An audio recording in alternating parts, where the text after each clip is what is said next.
नमस्कार दोस्तों। आज हम डिस्कस करेंगे टिहरी जो बांध परियोजना है उसके विरोध के संबंध में, और उसके अलावा जो टिहरी बांध परियोजना के अलावा जो अन्य परियोजनाएं हैं जिनमें कुछ क्रियाशील है और कुछ क्या है निर्माणाधीन है, उस पर हम डिस्कस करेंगे। इससे पहली वीडियो में हमने डिस्कस किया था टिहरी बांध परियोजना।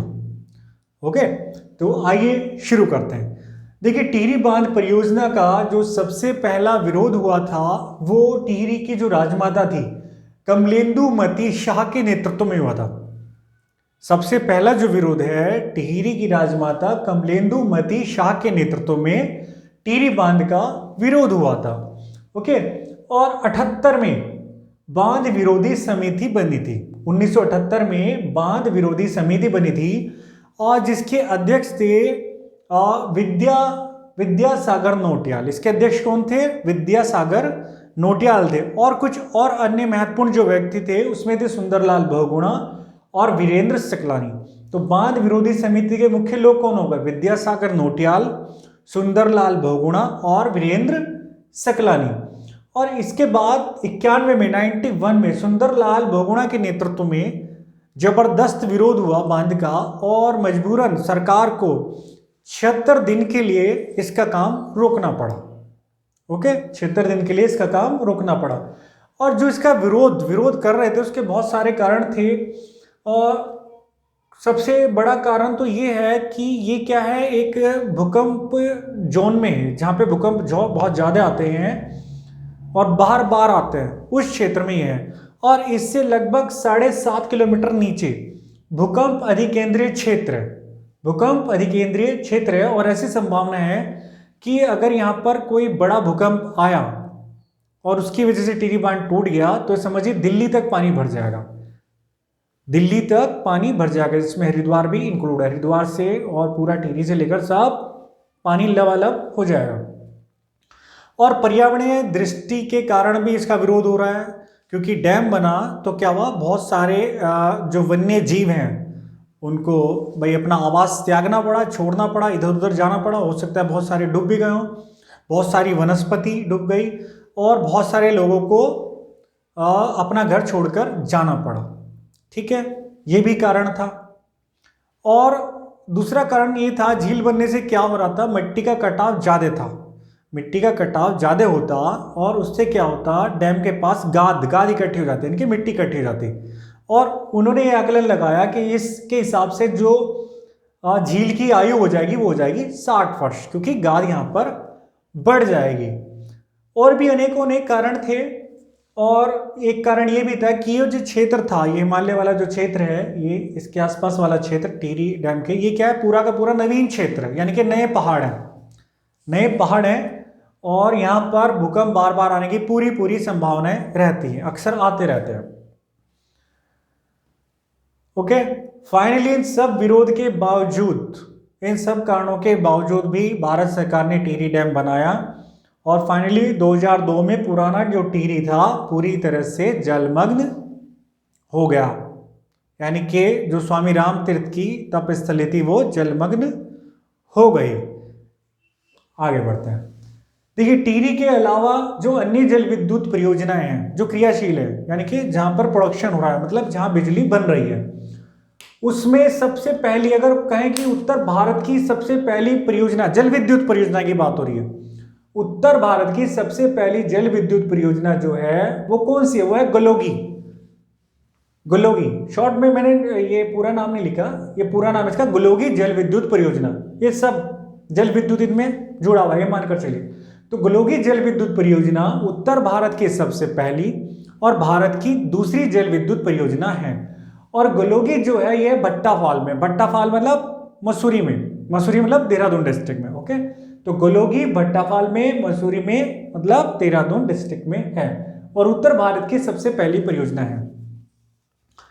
और उसके अलावा पथरी जल विद्युत परियोजना हरिद्वार के पास ही है। ठीक है, और मोहम्मदपुर हरिद्वार से टच होता हुआ गांव है, ये सिडकुल से टच होता हुआ आप कह सकते हैं, जो औद्योगिक क्षेत्र है हरिद्वार का। तो ये है गंग नहर पर बनी।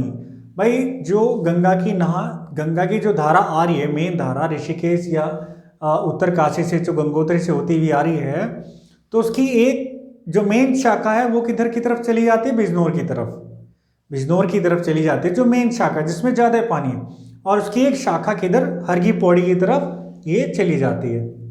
ओके, और इसी से बनी कौन सी है, गंग नहर, इसी से कौन सी बनी हुई है, गंग नहर, ठीक है, गंगा नहर भी इसको बोल देते हैं। इसी पर पथरी जल विद्युत परियोजना है। इसी तरह मोहम्मदपुर गांव है, उसी के पास मोहम्मदपुर जल परियोजना है, जल विद्युत परियोजना है, और ये भी गंग नहर या गंगा नहर पर ही है। ओके, मुख्य धारा कहां जा रही है, बिजनौर की तरफ, उत्तर प्रदेश की तरफ। हाँ, विशेष बात यह है जो तीनों जल विद्युत परियोजनाएं हैं ये क्या है, स्वतंत्रता से पूर्व की है, ये ध्यान रखें। ऑप्शन आपसे पूछ लेगा निम्न में से कौन सी स्वतंत्रता से पूर्व की जल विद्युत परियोजना है, तो आपको ये दोनों तीनों याद रखनी है, गोलोगी सबसे पहली। ओके, आगे बढ़ते हैं। अब ये है, अब पूर्व साइड की देखते हैं। अगर हमने उत्तराखंड का मैप कई बार देख चुके हैं, पूर्व की साइड में कौन सी नदी है, काली नदी या शारदा नदी। ओके, और पश्चिम की साइड कौन सी है, टोंस नदी या यमुना। ठीक है, ये हम पढ़ चुके हैं नदियां सारी अच्छे से। तो टनकपुर परियोजना, टनकपुर कहाँ है, चंपावत के दक्षिण में, चंपावत में ही तो है, चंपावत जिले में है। और अगर आप मैप में देखेंगे, देखिए आप ये मैप में सब देखिए, पथरी भी देखिए, टनकपुर भी, जितने संभव हो, जितने मिल पा रहे हैं आप मैप में जरूर देखिए। ओके, फिजिकल मैप भी आप ले लीजिए उत्तराखंड का, पॉलिटिकल मैप भी ले लीजिए, और जो जो भी महत्वपूर्ण चीजें हैं आप उसको गोला बना दीजिए, अंडरलाइन कर लीजिए, ताकि जो स्टडी हो वास्तविक स्टडी हो, आपकी वास्तविक जानकारी बने, जो आप एक्सप्लेन भी कर सके किसी को। तो टनकपुर जल विद्युत परियोजना 93 की है, 93 की है। टनकपुर जल विद्युत परियोजना कब की है, 93 में, यस। और ये ऑब्वियसली कहाँ होगी, चंपावत में होगी, टनकपुर है। और ये पूर्व की है तो कौन सी नदी पर, शारदा नदी, शारदा नदी, चंपावत के बाद इसका नाम क्या हो जाता है, शारदा। तो शारदा भी बोलते हैं, काली भी बोलते हैं। 55 में है खटीमा, खटीमा, खटीमा कहाँ है आप ढूंढिए जरा, उधम सिंह नगर के पूर्व में है बिल्कुल। ओके, तो 55 में खटीमा, 93 में टनकपुर, और खटीमा है उधम सिंह नगर में, तो कौन सी नदी पर होगी, शारदा नदी पर। लोहिया हेड, लोहिया हेड भी उधम सिंह नगर में है, तो कौन सी नदी पर, शारदा नदी पर। तो पूर्व की जो तीन है ये परियोजनाएं किस पर है, शारदा नदी पर। क्लियर, टनकपुर 93 में, खटीमा 55 में, लोहिया हेड, ठीक है, लोहिया हेड भी उधम सिंह नगर में, पूर्व की। अब बात करते हैं पश्चिम की। पश्चिम में ऊपर की तरफ, ऊपर की तरफ, ठीक है, टोंस नदी पर, टोंस नदी पर एक है छिब्रो, छिब्रो, छिब्रो खोदरी, ऐसे लग रहा है कोई छिब्रो लड़की का नाम है, और खोदरी कुछ खोदरी है, ऐसे आप इसको याद करने के लिए सोच सकते हैं। तो छिब्रो जल विद्युत परियोजना जो है 1974-76 की, 1900 याद रखने की आवश्यकता बिल्कुल नहीं है, आपको याद रखना है 74-76।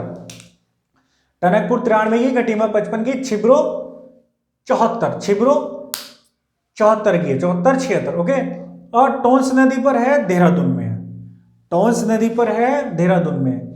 खोदरी, अब बाकी की जो तीनों है ये यमुना नदी पर होंगी। खोदरी जो है 83-84, खोदरी 83-84 में है, देहरादून में है, यमुना नदी पर है। छिब्रो 74-76 टोंस नदी पर, 83-84 खोदरी है, यमुना नदी पर। ढकरानी और ढालीपुर, ढकरानी और ढालीपुर दोनों एक ही टाइम के 65 से 70, ढकरानी और ढालीपुर दोनों 65 से 70 की है, और दोनों देहरादून में है, और दोनों यमुना नदी पर है। क्लियर, ढकरानी ढालीपुर। तो देखिए 3 हो गई स्वतंत्रता से पूर्व की, 3 हो गई पूर्व साइड की। ठीक है, क्लासिफिकेशन हमने इसका करने का प्रयास किया ताकि याद रखने में ये सुगम रहे। और पश्चिम की कितनी हो गई, 4 हो गई, पश्चिम की 4। अब कुछ मिडिल की है, जैसे रामगंगा, रामगंगा जो है पौड़ी गढ़वाल, रामगंगा भाई कॉर्बेट नेशनल पार्क से गुजर रही है, तो रामगंगा जो है याद रखने की जरूरत नहीं, रामगंगा नदी पर होगी। यह है 76 से 78, सन याद कर लेते हैं।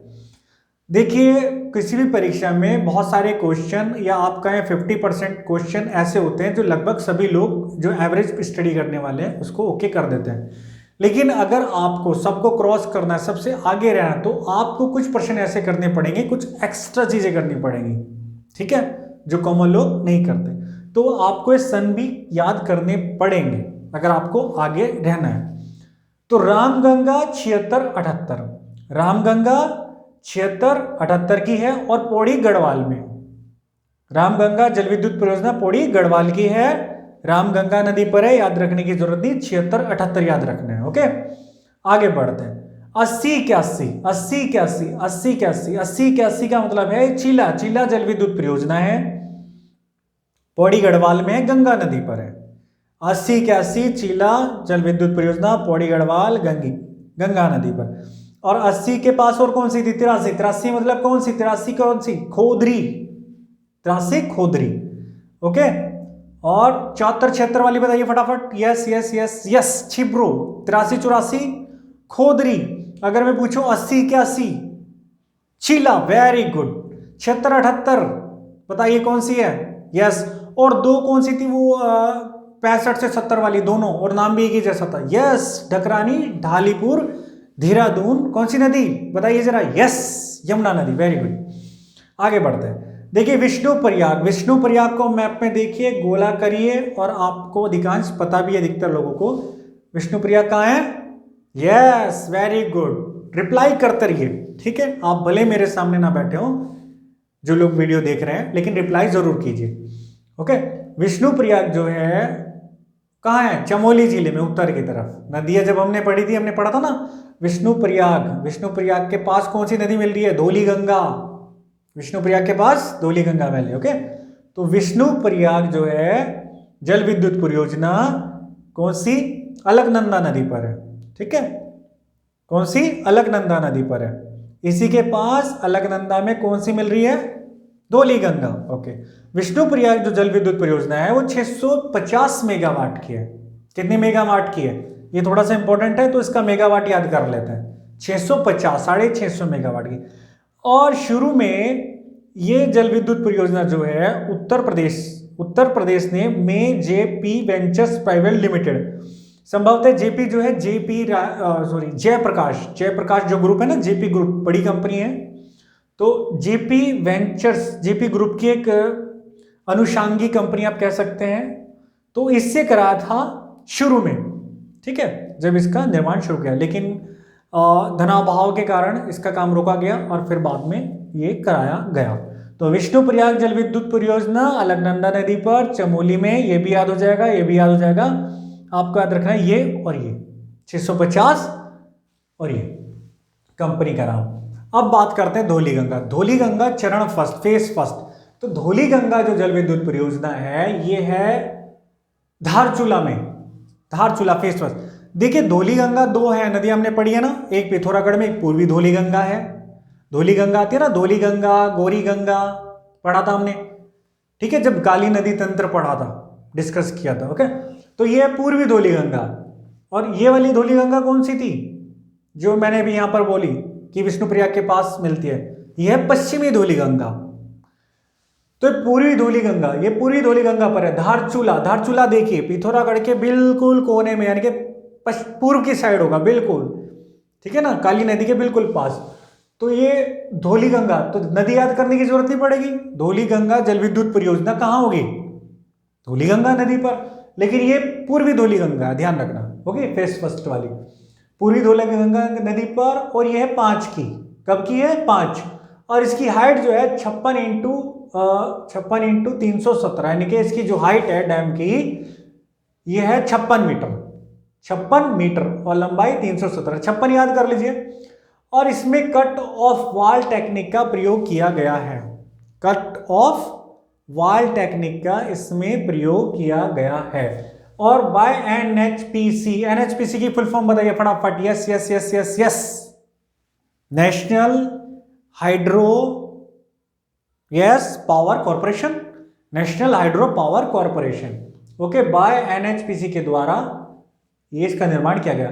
और कुमाऊं क्षेत्र की भूमिगत पावर प्लस सुरंगों वाली यह पहली परियोजना है, सुरंगों वाली, ठीक है।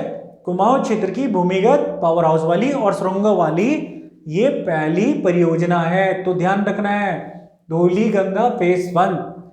मनेरी भाली, देखिए आप अगर मनेरी ढूंढेंगे, मनेरी जो है उत्तरकाशी में है, मनेरी उत्तरकाशी में है, अगर आप इसको देखेंगे तो मिल जाएगा आपको। और जो है मनेरी भाली जल विद्युत परियोजना जो है मनेरी उत्तरकाशी में, तो इट मीन्स जो परियोजना है मनेरी भाली जल विद्युत परियोजना फर्स्ट वाली कहाँ है, उत्तरकाशी में। तो ये तो आपको याद हो जाएगा, अगर आप मनेरी देख लेंगे मैप में गोला कर देंगे उत्तरकाशी याद हो जाएगा। ठीक है, ये 83 से कार्यरत है। आपको इसमें याद रखना है तिलोथ पर है, ये कहाँ है, तिलोथ में। कहाँ, तिलोथ। मनेरी भाली जल विद्युत परियोजना 83, और आपको याद रखना है तिलोथ। भाई उत्तरकाशी में भगीरथी, तो याद भगीरथी नदी पर ही होगी संभवत है। ठीक है, आगे मनेरी भाली 2, ये 76 से शुरू है, ये 76 से शुरू है। और मनेरी भाली जो 2 है ये धरासू, धरासू अगर आप उत्तरकाशी में देखेंगे, उत्तरकाशी में जो धरासू देखेंगे तो उत्तरकाशी में दक्षिण की तरफ धरासू है। ठीक है, और एक चीज और ध्यान रखिए, देखिए जो जल विद्युत परियोजनाएं हैं ये,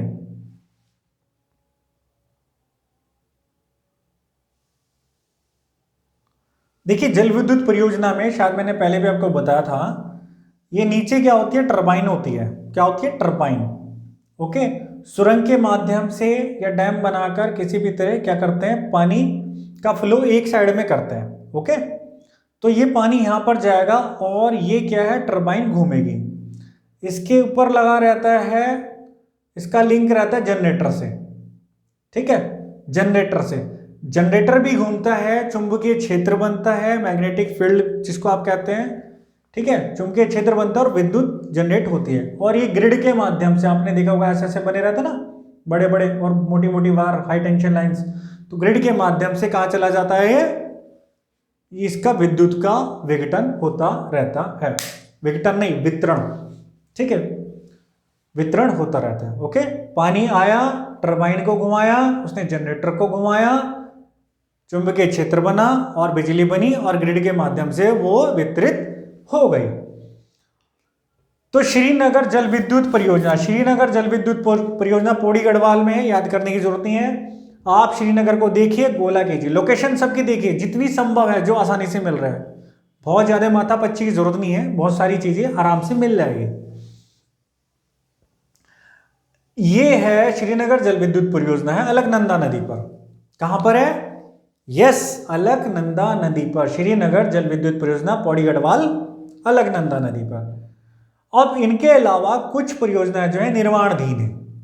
ओके, उनमें से महत्वपूर्ण बताएंगे कौन सी है। एक तो मनेरी पाला, इसको आप कह सकते हैं भाई मनेरी भाली, मनेरी भाली 2, मनेरी पाला याद कर लीजिए आप, कोई प्रॉब्लम नहीं है। मनेरी पाला तो कहां होगी बताइए, कौन से जिले में, मनेरी आ गया तो इट मीन्स उत्तरकाशी। अगर आपने एक बार मनेरी देख लिया तो 1 2 3 याद करने की जरूरत नहीं है, नदी भी याद रहेगी, जिला भी याद रहेगा। ओके, तो मनेरी पाला परियोजना उत्तरकाशी भगीरथी नदी पर है, 480 मेगावाट, वो उतना इंपॉर्टेंट नहीं है। किशो, किशो वाली इंपॉर्टेंट है, किशो जल विद्युत परियोजना। ठीक है ना, ये टोंस नदी पर है, देहरादून में है। टोंस नदी याद कर लेंगे और देहरादून। ठीक है, किशो जल विद्युत परियोजना देहरादून टोंस नदी पर है। लोहारी नाग और पाला, लोहारी नाग और पाला, जब ये पाला उत्तरकाशी आ गया तो लोहारी नाग पाला भी कहाँ आएगा, उत्तरकाशी। नदी कौन सी आएगी, भगीरथी, याद करने की जरूरत नहीं है। कोटली भेल, ये बताइए कोटली भेल, ये याद करना है आपको, यहां फंस जाएंगे। कोटली भेल जो है टिहरी गढ़वाल में है, गंगा नदी पर। कोटली भेल वही है जहां टिहरी डैम है, टिहरी बांध परियोजना है। कोटली भेल कहाँ है, वही है जहां पर टिहरी डैम है। ओके, कोटली भेल परियोजना, कोटली भेल परियोजना। ओके, कोटली भेल परियोजना कहां है, कोटली भेल परियोजना कहां है, टिहरी गढ़वाल में। ओके, आगे बढ़ते हैं। गंगा नदी पर, ओके, 1000 मेगावाट की है, मतलब टिहरी डैम को टक्कर दे रही है, आप ये समझ रहे, टिहरी परियोजना को टक्कर दे रही है। ध्यान दीजिए, अभी हाल ही में आपने देखा होगा एक ढोबरा चांठी पुल बना है। ढोबरा चांठी पुल भारत का सबसे लंबा ऐसे कुछ मोटर करके मोटर पुल टाइप का है, ढोबरी चांठी पुल भारत का, और ये झील के ऊपर है। इससे क्या होगा कि लगभग 100 गांव से संपर्क इधर वाले लोगों का आराम से बना रहेगा, हो जाएगा, बन चुका है ये। भारत का सबसे लंबा पुल डोबरी चांठी पुल, भारत का सबसे लंबा पुल डोबरी चांठी पुल, ठीक है, भारत का सबसे लंबा पुल डोबरी चांठी। ओके, याद रखिए। डोबरी चांठी मतलब कहाँ, कौन से जिले में, कौन से जिले में बताइए फटाफट। यस, टिहरी गढ़वाल में होगा। जब कौन सी झील के ऊपर है, टिहरी झील, मतलब कौन सी, दूसरा नाम क्या है बताइए। यस, स्वामी राम तीर्थ झील, इंपॉर्टेंट है जो बताया अभी। पंचेश्वर, ये बहुत इंपॉर्टेंट है। पंचेश्वर जो है लगभग आप ये कह सकते हैं, पंचेश्वर है 5000 मेगावाट के आसपास की है। एग्जैक्टली याद करें तो 5040 मेगावाट की है, काली नदी पर बनाई जाएगी। और ये 1996 में संधि हुई थी नेपाल से। क्या डिसाइड हुआ था, काली नदी पर एक बड़ी परियोजना बनाएंगे जिसका नाम पंचेश्वर होगा, और उसकी आधी बिजली, जो भी बिजली जनरेट होगी या डैम बनाकर जो भी पानी होगा, ठीक है, वो आधा आधा डिस्ट्रीब्यूट कर लेंगे, आधा आधा हम आपस में बांट लेंगे, आधा पानी आधी बिजली। और ये समझिए जब 5000 मेगावाट की ये है, और 5000 मेगावाट की, और टिहरी बांध परियोजना कितनी मेगावाट की थी बताइए जरा फटाफट बताइए। यस, कितनी, 2400 मेगावाट था ना, 1000 मेगावाट और फिर 1400, और 1400 भी 1000 और 400 में। तो ये आप कह सकते हैं ये जो जल विद्युत परियोजना है, पंचेश्वर जल विद्युत परियोजना, ठीक है, ये जो है भारत नेपाल के बॉर्डर पर बनेगी। और ये जल विद्युत परियोजना टिहरी परियोजना से लगभग 2.5 गुना बड़ी है, 2.5 गुना बड़ी। ओके, कितनी, 2.5 गुना ये बड़ी है। ओके, फटाफट उत्तर दे दीजिए। सबसे पहले किसके नेतृत्व में टिहरी बांध परियोजना का विरोध हुआ था? यस बताइए, रिप्लाई कीजिए। Yes, very good very good, बहुत बढ़िया। राजमाता, यस, कमलेंदु मती शाह। ओके, बांध विरोधी समिति कब बनी बताइए फटाफट। यस, 78 में। इसके अध्यक्ष कौन थे, अध्यक्ष बताइए। Yes yes yes yes, Vidyasagar Nautiyal, very good. किसके नेतृत्व में जब आंदोलन हुआ टिहरी डैम के विरोध में, ठीक है ना, तो 76 दिन के लिए काम रोका गया बताइए। Yes, Sundarlal Bahuguna, very good, बहुत बढ़िया, ये क्वेश्चन पूछा गया है। ओके, आगे बढ़ते हैं। और उत्तर भारत की सबसे पहली परियोजना, यस, उत्तर भारत की सबसे पहली जल विद्युत परियोजना, यस, गलोगी कहां है, भट्टाफाल, किस जगह, यस, मसूरी, मतलब कौन सा जिला, यस, देहरादून, वेरी गुड, बहुत बढ़िया, आगे बढ़ते हैं। और इसके अलावा स्वतंत्रता पूर्व की 2 और है, फटाफट बता दीजिए। यस, पथरी मोहम्मदपुर। नेक्स्ट, पूर्व की बता दीजिए फटाफट। यस, कौन सी, टनकपुर। उसके अलावा कौन सी, खटीमा, एक और है लोहिया हेड, लोहिया हेड। तो टनकपुर वाली चंपावत में होगी, और ठीक है ना, टनकपुर वाली चंपावत में, खटीमा लोहिया हेड उधम सिंह नगर में। और ये कौन सी नदी पर है तीनों के तीनों? यस, काली नदी या शारदा नदी आप कह सकते हैं।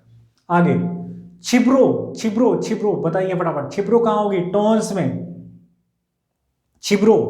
ये छिब्रो मतलब 74 से 76। ओके, और खोदरी 83-84, ये कहां है? यमुना, ढकरानी ढालीपुर, यमुना। आगे बढ़ते हैं। रामगंगा 76-78 की अभी। ओके, आगे चीला कौन सी नदी पर? गंगा नदी पर। विष्णुप्रयाग कौन सी नदी पर? विष्णुप्रयाग जल विद्युत परियोजना कौन सी नदी पर? यस, वेरी गुड, अलकनंदा नदी पर। कितने मेगावाट की? 650। आगे बढ़ते हैं। अच्छा, जो धौली गंगा फेस फर्स्ट चरण फर्स्ट परियोजना है, कौन सी वाली धौली है? यस, पूर्वी धौली। पूर्वी धौली का मतलब कहां पर होगी? यस, धारचूला, धारचूला। धारचूला कहां है? Pithoragarh, very good. कब की है? 5 की। कट ऑफ वॉल टेक्निक का इसमें प्रयोग किया गया है। ओके, कुमाऊं क्षेत्र की पहली भूमिगत और सुरंगों वाली जल विद्युत परियोजना है। आगे बढ़ते हैं। जहां मनेरी, मनेरी आ गया मतलब उत्तरकाशी भगीरथी नदी, याद करने की जरूरत नहीं। मनेरी भाली में तिलोथ याद करना है, मनेरी भाली 2 में धरासू, धरासू और नीचे बिल्कुल लास्ट में। श्रीनगर जल विद्युत परियोजना कौन सी नदी पर? फंस सकते हैं इसमें, ध्यान रखना इसमें, अलकनंदा नदी। श्रीनगर जल विद्युत परियोजना, यस, अलकनंदा नदी। लोकेशन जरूर देखिए इसकी, पौड़ी गढ़वाल। निर्माणाधीन भाई मनेरी आ गया मतलब उत्तरकाशी, ठीक है, भगीरथी नदी। किशो, किशो वाली याद इंपॉर्टेंट है, देहरादून टोंस नदी, किशोर, इंपॉर्टेंट है, निर्माणाधीन है ये। अब जब ये पाला मनेरी, पाला आ गया भगीरथी, मतलब उत्तरकाशी में है पाला, इट मीन्स जब पाला यहां आ गया लोहारी नाग पाला, तो ये भी कहां होगा, उत्तरकाशी भगीरथी नदी। कोटली भेल, कोटली भेल कहां होगी, ये मैंने बोला था याद करना पड़ेगा। कोटली भेल याद, मतलब जहां कहां, जहां टिहरी डैम है, टक्कर दे रही है, मतलब 1000 मेगावाट की, मतलब कहां, कौन से जिले में, टिहरी गढ़वाल। कौन सी नदी पर, गंगा नदी पर। पंचेश्वर कौन सी नदी पर, यस काली नदी पर। किन दो बांधों के बीच, किन दो देशों के बीच, सॉरी, यस भारत और नेपाल। ओके, तो अब मैं इस जो आज हमने डिस्कस किया इससे संबंधित, ओके, और जो टिहरी डैम था उससे संबंधित कुछ क्वेश्चन आपको लिखा रहा हूं, आप वीडियो को देखिए, उत्तर लिखिए, और आपको बिल्कुल बढ़िया सॉलिड ये आपको हो जाएगा, तैयार रेडी हो जाएगा बिल्कुल फर्स्ट क्लास। तो क्वेश्चन लिखिए फटाफट। ये लिखिए, टिहरी बांध, टिहरी बांध को जो है भारत सरकार को कब समर्पित, देश को कब समर्पित किया गया। टिहरी डैम परियोजना जो है, टिहरी बांध परियोजना देश को कब समर्पित की गई। टिहरी बांध का डिजाइन किसने तैयार किया था। टिहरी बांध परियोजना शुरू में कितने मेगावाट की थी।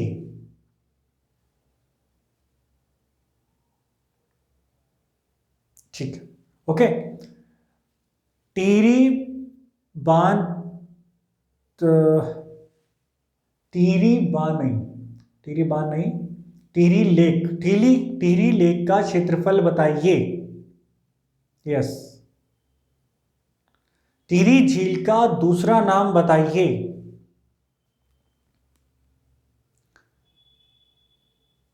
टिहरी बांध परियोजना को कौन सी संज्ञा दी गई है। टिहरी बांध से कितनी सुरंगें निकलती हैं। उन सुरंगों का व्यास और उनका आकार किस आकृति का है। उनका व्यास और उसका आकार किस आकृति का है। ओके,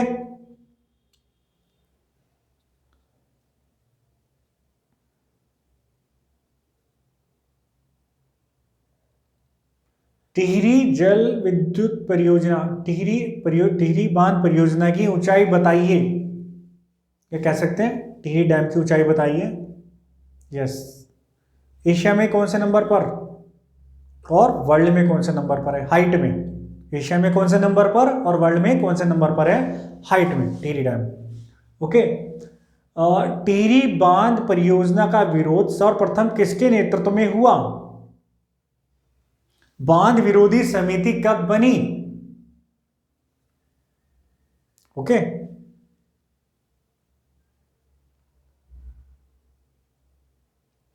किसके नेतृत्व में विरोध होने पर, किसके नेतृत्व में विरोध होने पर टिहरी बांध का कार्य रोका गया और कितने दिनों के लिए। ये पूछा गया प्रश्न, इसलिए मैं आपको लिखा रहा हूं। उत्तर भारत की पहली जल विद्युत परियोजना का नाम बताइए। नाम और कहां है ये भी बताइए। ओके, और टनकपुर जल विद्युत परियोजना किस नदी पर है। खटीमा और लोहिया हेड जल विद्युत परियोजना किस नदी पर है। छिबरो जल विद्युत परियोजना किस नदी पर है। ढकरानी और ढालीपुर जल विद्युत परियोजना किस नदी पर है। चीला जल विद्युत परियोजना का वर्ष बताइए। विष्णुप्रयाग जल विद्युत परियोजना कितने मेगावाट की है और किस नदी पर है।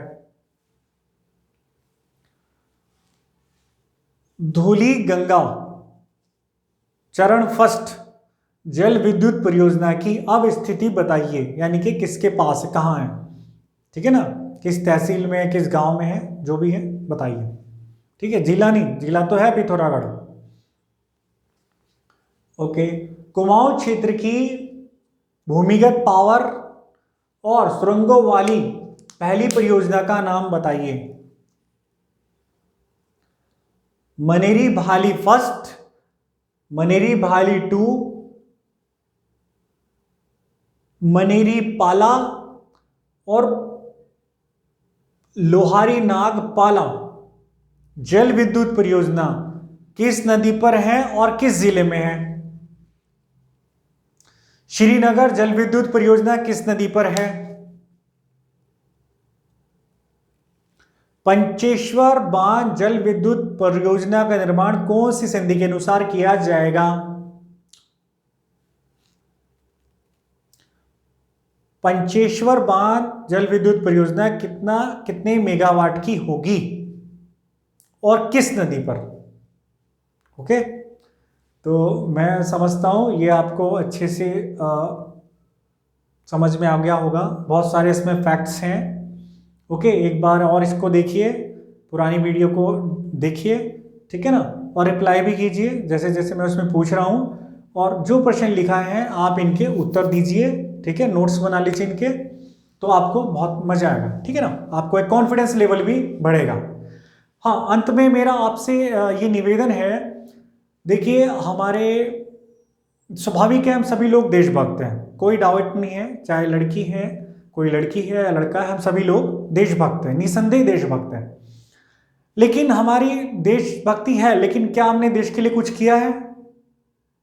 यस, बहुत सारे काम हैं जो हम कर सकते हैं, और संभवतः आपने किए भी होंगे, बहुत सारे पौधे लगाए होंगे, कुछ दान दिया होगा, राष्ट्र हित में किया होगा, ठीक है ना, या सफाई अभियान भी किया होगा। तो ऐसा ही मेरा आपसे आग्रह है, देखिए हमारे देश में एक बहुत बड़ी कुप्रथा है, दहेज, डॉवरी, दहेज लेना। तो जो दहेज वाली परंपरा है, कई बार जो है पिता की बिल्कुल रीढ़ की हड्डी तोड़ देती है। अगर उनकी आर्थिक स्थिति नहीं है तो उनका ये जो दहेज है, ये उनकी पूरी जान ले लेता है। तो मेरा मात्र आपसे इतना निवेदन है, अगर संभव बिल्कुल होगा, आप दहेज ना लें, विशेष रूप से लड़कों से आप दहेज बिल्कुल ना लें। अगर आप दहेज नहीं लेंगे तो कहीं ना कहीं आप समाज को ये मैसेज देंगे कि आप भी और भी आने वाली पीढ़ी जो है, या आपके छोटे भाई बहन है, वो ना ले, और एक उनकी दृष्टि में आपका जो है एक सम्मान होगा, बहुत बढ़िया सम्मान होगा, आपका खुद का भी कॉन्फिडेंस लेवल, आत्मविश्वास, आप खुद पर गर्व महसूस करेंगे, ठीक है ना। हाँ, आप पर प्रेशर बनाया जाएगा, अगर आपके मम्मी पापा, अगर आप उनको समझा रहे हैं और वो समझ रहे हैं तो बहुत अच्छी बात है, वो खुद नहीं ले रहे हैं तो बहुत अच्छी बात है, इसका मतलब आप के माता पिता बहुत संस्कारी हैं, संभवतः आप भी संस्कारी होंगे। लेकिन अगर ऐसा नहीं है तो आपको विरोध करना पड़ेगा, आपको स्ट्रिक्ट होना पड़ेगा, प्रेशर बनाया जाएगा, लेकिन आपको बिल्कुल भी नतमस्तक नहीं होना है, स्ट्रिक्ट होना पड़ेगा। सबसे पहला विरोध आपको घर से करना पड़ेगा, ठीक है। बात समझ में आ रही है? तो मेरा मात्र आपसे निवेदन है कि आप दहेज बिल्कुल ना लें, और जितनी जो ये कुप्रथा है उनको समाप्त करें, ठीक है। ये भी एक तरीका है देश को विकसित बनाने का। ओके, तो इसी के साथ आज की वीडियो का जो डिस्कशन है समाप्त करते हैं। नेक्स्ट वीडियो में मिलते हैं नेक्स्ट विषय के साथ। तो इसी के साथ नमस्कार और जय हिंद, जय भारत।